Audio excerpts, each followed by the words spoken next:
Oh, right, Virtual Academy students. Because a lot of you had submitted your bedroom floor plan in 3D views that I couldn't really see it, this video is going to go over how I would like you to submit the 3D views.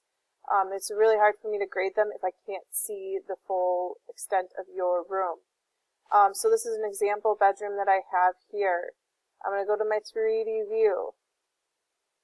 Now, if you have a mouse, it makes it really easy. You can click, and what I want you to do is either angle like a full top view or angle it slightly at different angles looking down into your room. A lot of you have submitted rooms like this, or zoomed in really tight on one wall. That doesn't give me the full extent of what you've created for your bedroom.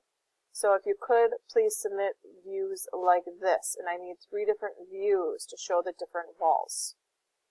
Okay, another thing that some of you are missing on your 3D bedrooms is a closet, the closet walls, okay? Off of your closet, wherever it may be, you need to make sure that you have the walls there for that closet.